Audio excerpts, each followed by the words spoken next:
Ya, pemirsa, pemerintah berencana untuk menaikkan alokasi dana program peremajaan sawit rakyat atau PSR dari semula 30 juta rupiah menjadi 60 juta rupiah per hektar. Dan peningkatan alokasi tersebut diharapkan bisa meningkatkan produktivitas kebun sawit rakyat secara berkelanjutan.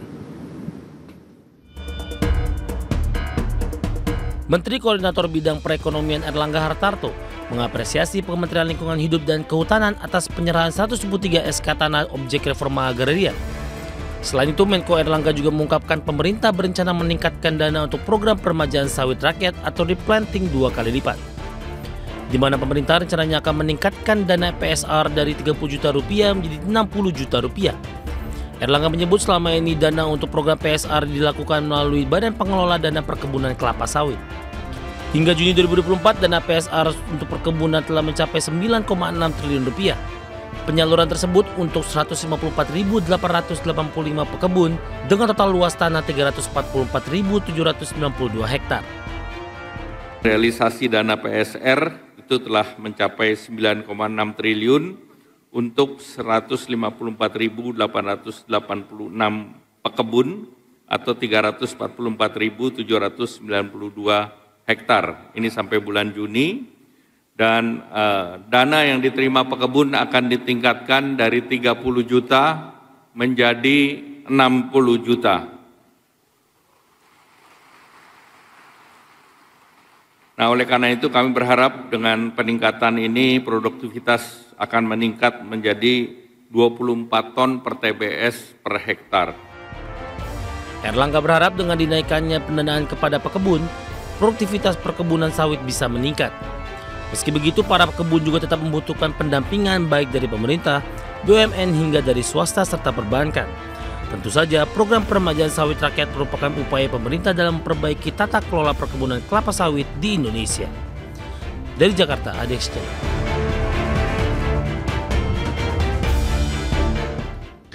Baik pemirsa, untuk membahas tema kita kali ini terkait dengan pemerintah menaikkan alokasi dana peremajaan sawit, kita sudah tersambung melalui Zoom bersama dengan Bapak Tungkot Cipayung, Direktur Eksekutif PASPI, dan juga Bapak Gulat Manurung, Ketua Umum DPP Asosiasi Petani Kelapa Sawit Indonesia. Selamat pagi Pak Tungkot. Halo? Ya, halo. Ya, selamat pagi Pak. Selamat pagi. Baik, salam sehat. Sehat. Baik, terima kasih atas waktunya, dan kita sapa juga Pak Gulat. Selamat pagi Pak Gulat. Pagi Mas Pras. Baik, terima kasih atas waktunya juga. Ini terkait dengan bagaimana upaya pemerintah ya untuk menaikkan lagi dana peremajaan sawit rakyat. Ini kalau kita review terlebih dahulu, bagaimana sih menurut Anda begitu dari program pelaksanaan peremajaan sawit rakyat yang diresmikan sejak tahun 2017 lalu nih, sampai saat ini sudah efektif, sudah berdaya guna begitu sampai saat ini? Silakan. Siapa dulu? Saya dulu. Ya, untuk Pak Gulat, silakan. Baik, terima kasih Mas Pras. Jadi PSR itu kan adalah suatu strategi yang harus kita pikirkan bagaimana memperbaiki hulu. Kita selama ini hanya sibuk dengan hilirisasi. Kita kurang memberi perhatian ke hulu. Jadi dengan PSR ini adalah salah satu cara untuk meningkatkan produktivitas kebun sawit rakyat khususnya. Hanya mungkin seperti kita ketahui capaiannya per tahun tidak pernah mencapai target yang diinginkan oleh Bapak Presiden Jokowi dengan berbagai kendala, khusus kendala kawasan hutan lah intinya gitu. Jadi dengan adanya kebutuhan CPO yang semakin meningkat, nggak ada pilihan lain. Kita harus mencapai target PSR dengan cara-cara yang strategis dan gampang digapai petani sawit gitu. Baik, tapi kalau kita lihat kebijakan tersebut sudah bisa mendorong begitu industri hulu di Indonesia?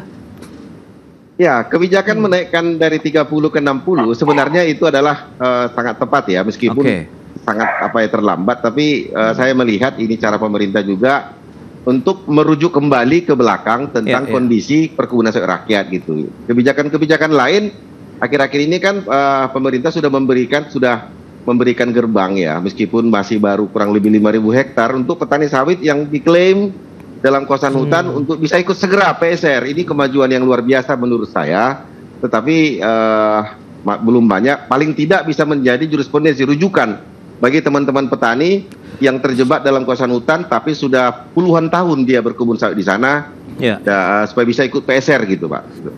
Oke, nah kalau dari sisi Pak Tungkot bagaimana review kinerja industri hulu sawit nasional kita begitu tadi dengan beragam program peremajaan begitu yang sudah dilakukan pemerintah. Pasti melihat ya itu dia apakah memang benar-benar sudah dirasakan manfaatnya secara langsung. Ya, benar Pras. Dalam setidaknya 5 tahun ini kita kan produktivitas kita kan stagnan ya, produksi sawit kita stagnan, bahkan trennya itu menurun. Oke. Jadi salah satu penyebabnya itu adalah soal produktivitas. Dan kalau kita bicara produktivitas itu, kita melihat komponen terbesar di situ adalah sawit rakyat.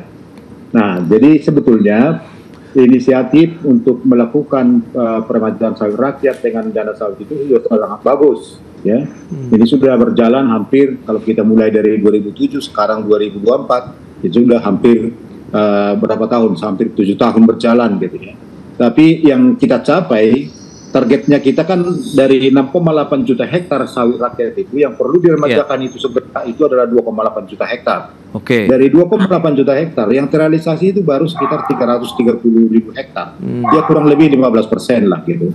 Nah ini adalah pencapaian kita yang sangat lemah. Padahal kita punya dana, punya kebun, punya petani gitu ya. Jadi ada kendala yang sangat-sangat fundamental yang tidak kita selesaikan lebih dahulu.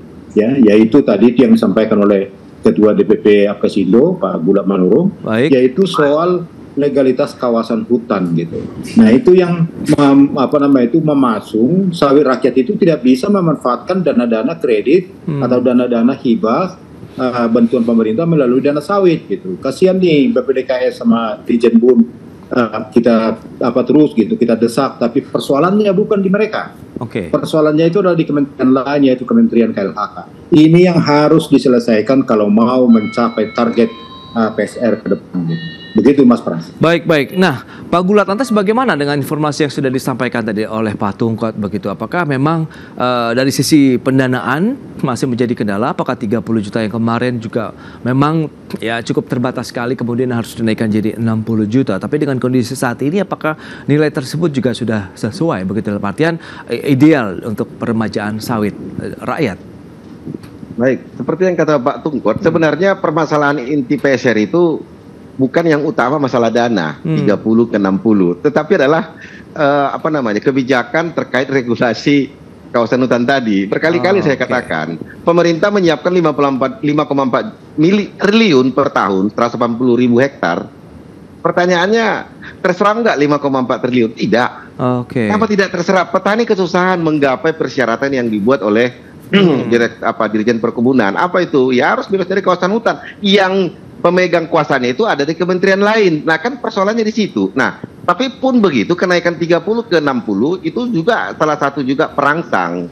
Karena dulu 5 tahun lalu kalau kita melihat ke belakang itu urea 4.800 1 kilo. Sekarang urea sudah 7.500. Bibit dulu bibit sawit cuma 32.000. Sekarang bibit sudah 56.000 sampai 60.000 per batang. Jadi sudah wajar sekali dinaikkan dari 30 ke 60. Tapi kalau mau jujur dikatakan ditanya kepada kami petani sawit, permasalahan di mana? Persyaratan PSR yang begitu susah, ribet, rumit di petani sawit. Makanya kami petani sawit meminta kepada pemerintah Pak Prabowo supaya PSR itu dimandatorikan sama dengan biodiesel mandatorikan. Kalau sudah mandatori nggak ada cerita sawit yang sudah di atas 25 tahun wajib replanting dan tidak lagi seperti sekarang justru sebaliknya petani yang mengemis supaya di PSR-kan. Nah nanti kita balik ceritanya, petani yang sudah saatnya PSR wajib. Nah kalau sudah mandatori semua persyaratan diterobos, kawasan hutan clear. Tidak ada lagi cerita kawasan hutan kalau sudah mandatori karena itu wajib hukumnya. Nah, seperti itu yang kita inginkan, kombinasi kebijakan. Bagus nih, sudah naik 30 ke 60. Baru dibuat lagi kebijakan mandatori PSR. Gitu, kira-kira. Ya. Tapi ini menarik, seberapa sulit kalau memang ini diimplementasikan terkait dengan relaksasi ataupun penyesuaian ya dari persyaratan PSR sendiri. Kita akan bahas nanti di segmen berikutnya. Pak Gulat dan juga Pak Tungkot, kita akan jeda dulu sebentar. Dan pemirsa, pastikan Anda masih bersama kami.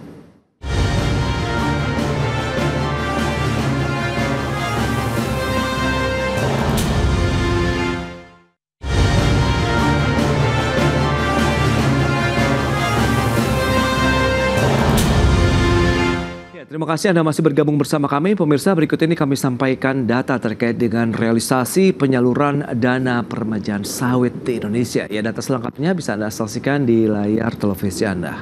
Baik, kita akan lihat total penyaluran dana ini rentang waktu 2016 sampai dengan 2024. Data per 21 Juli 2024 sudah terserap sekitar 9,6 triliun rupiah. Tersalurkan untuk apa saja? Ada total lahan, ada 345.000 hektar, kemudian penerimanya ada 155.000 pekebun untuk sawit rakyat begitu ya, dari total dana 9,6 triliun rupiah. Berikutnya kita lihat manfaat dari program PSR itu apa saja sih bagi pekebun. Yang pertama, meningkatkan produktivitas sawit, kemudian meningkatkan pendapatan dari pekebun dan juga mengurangi biaya produksi. Berikutnya, bagaimana dengan dukungan pemerintah terhadap program PSR sendiri? Bekerja sama dengan swasta, ini memberikan pendampingan dan transfer teknologi kepada pekebun, kemudian membuat komitmen menyerap hasil panen melalui perusahaan swasta maupun BUMN, dan menerbitkan regulasi terkait dengan penyelesaian lahan, menyediakan bibit berkualitas unggul untuk pekebun. Baik, kita akan elaborasikan data-data yang sudah disampaikan dengan narasumber kita kali ini. Ada Pak Tungkot, kemudian juga Pak Gulat. Baik, kita akan lanjutkan kembali. Baik Pak Gulat, kalau kita lihat dengan beberapa data yang tadi sudah disampaikan, ya ini menarik dengan persyaratan-persyaratan ya, nampaknya masih menjadi bottleneck begitu dari para petani rakyat kita untuk kelapa sawit. Lantas bagaimana solusi ataupun mungkin keinginan diharapkan dengan persyaratan-persyaratan tadi? Apakah harus direlaksasi atau bagaimana? Silakan Pak Gulat. Petani itu dibuat level petani, jadi level petani itu ya dipermudah. Jadi kita akan membuat strategi yang cukup cukup bisa dipahami petani sawit. Kenapa biodiesel dimandatorikan? Artinya apapun yang terjadi terobos. Nah, kenapa PSR sebagai hulunya biodiesel kita tidak samakan saja dengan istilah mandatori? Jadi kalau sudah berumur tidak produktif wajib direplanting. Jadi petani sawit wajib direplanting, tidak lagi memikirkan persyaratan hantu belau, kakung genjer yang membuat petani sawit muak gitu loh. Saya sebut di sini, petani sawit mau saja dia PSR, udah disyukurin oleh negara ini, oleh Indonesia. Kenapa? Permasalahan sawit Indonesia itu ada di petani. Aktivitas kebun petani Indonesia, menurut catatan kami per bulan Mei kemarin, itu baru antara 20-30% dari 100%. Artinya apa? Masih ada kita spasi 70%. Kalau capaian target seperti kata Pak Luhut 2045, kita harus 100 juta ton. Saya bilang tidak perlu 2045. 2030 kita sudah capai 100 juta ton. Asal kebun sawit rakyat itu direplanting. Coba kita bandingkan rata-rata sekarang 600 kg TBS per hektar per bulan kebun sawit petani saat ini.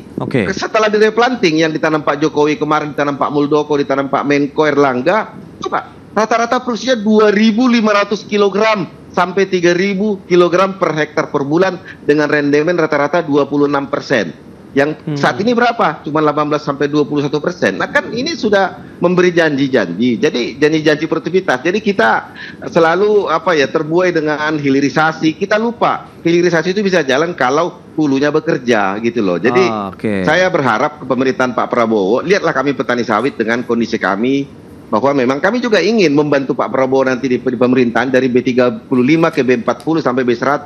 Tapi beri kami juga kesempatan untuk memperbaiki kebun kami melalui mandatori PSR. Yang 30 juta naik ke 60 itu alhamdulillah. Tapi perlu dicatat masalah intinya nggak di situ gitu loh. Tidak di situ. Tapi pun udah dinaikkan ya memang sangat wajar lah. Masa udah 5 tahun lebih nggak pernah naik. Sudah tadi saya katakan urea dulu cuma 4.500, sekarang udah 7.500. Bibit dulu 32.000, sekarang sudah 55.000 sampai 60.000. Wajar saja naik. Itu bukan merupakan bagi kami bukan merupakan wow gitu, bukan wow sekali. Tapi kita harus melihat permasalahannya adalah jangan terlampau banyak kementerian lain mencampuri urusan sawit, supaya BPDPKS dan Dirjen Bun bisa bekerja secara efektif gitu. Ini tidak kebijakannya di kementerian lain, programnya di Kementerian Kementan dan BPDPKS. Jadi kadang-kadang saya kasihan melihat BPDPKS itu diserang terus dari berbagai sudut. Kementan juga, padahal kebijakannya di sana gitu. Tapi ini yang harus saya sampaikan. Kementan juga jangan seperti KLHK, malah memperbanyak peraturan yang terkait dengan kawasan hutan gitu. Jadi kita harus melihat ini penting, intensifikasi melalui replanting kebun sawit rakyat supaya permasalahan kebutuhan domestik ini bisa teratasi dengan segera gitu. Oke, nah ini menarik Pak Tungkot, dari kajian PASPI sendiri bagaimana begitu dengan permasalahan yang mungkin bisa dikatakan cukup fundamental begitu yang dialami oleh para petani sawit Indonesia di hulunya begitu Pak Tungkot?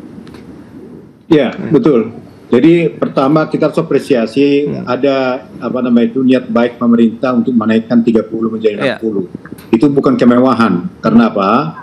Waktu pakai 30 yang dibiayai itu hanya penol, yaitu menumbang tanaman kemudian menanam. Dengan 60 ini sampai P3 ya. Jadi sampai pada tanaman itu menghasilkan itu dibiayai oleh dana sawit ini, yang dana PSR ini. Ini adalah langkah maju.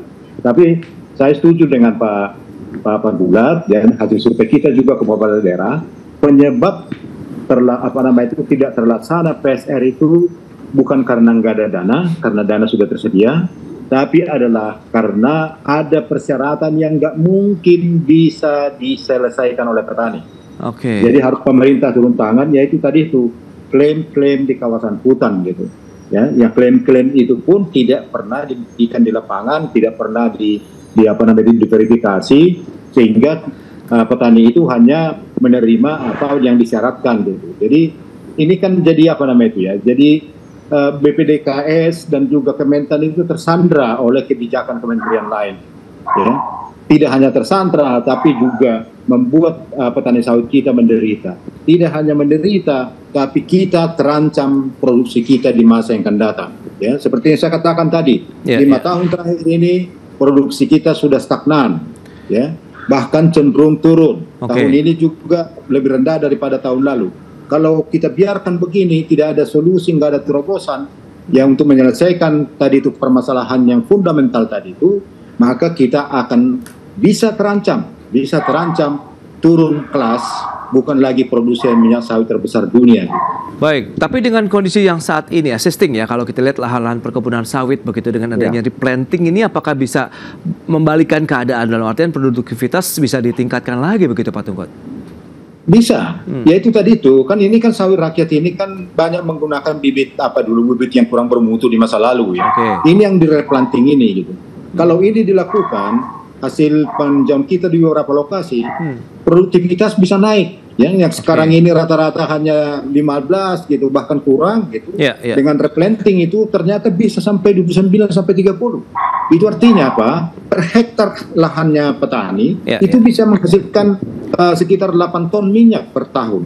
Sekarang ini hanya sekitar 3 ton minyak per tahun. Nah, coba kita bayangkan itu kalau ada 6,8 juta meningkat produktivitasnya menjadi melalui PSR, melalui dengan kenaikan menjadi sekitar 5 ton per hektar. Betul, tidak perlu menunggu 2050 kita bisa sampai 80 juta ton per tahun produksi biaya. Ini benefit yang hilang, opportunity loss yang hilang kalau kita masih dengan cara yang lama, cara yang sama menyelesaikan PSR. Karena itu butuh terobosan. Apa terobosannya? Udahlah, ya, yang soal kawasan hutan klaim-klaim itu namanya juga klaim, itu belum terbukti loh. Ya, jadi itu diselesaikan beriringan dengan PSR itu dilakukan. Ya, saya setuju dengan Ketua DPP Apkasindo. Kalau bisa, kalau perlu mandatorikan itu PSR kebun sawit rakyat yang telah berumur 25 tahun atau produktivitasnya sudah di bawah 13 ton minyak TBS per hektar, langsung replanting. Dana disiapkan oleh negara. Ini kan dananya sudah ada, tapi kebijakan kebijakan dari kementerian yang lain tidak mendukung gitu, bahkan memasung gitu. Nah, ini yang harus ada terobosan. Saya yakin pemerintahan yang akan datang itu akan melihat ini, dan mudah-mudahan kita berharap bisa mencapai target-target yang kita tetapkan tadi. Oke Pak Tungkot. Nah Pak Gulat, lantas bagaimana dengan permasalahan tadi begitu? Apakah status sebenarnya saat ini dari lahan-lahan petani rakyat sawit sendiri seperti apa sih sehingga memang itu akhirnya menjadi bottleneck begitu ya dari kita bisa mendapatkan PSR tadi? Bottlenecknya itu hasil penelitian Apkasindo 2021, 84% petani yang usul itu gagal karena satu titik saja. Satu titik? Tidak lolos dari kawasan hutan. Nah, ya kan ini sangat memalukan. Masa negara sebesar Indonesia urusan itu nggak selesai.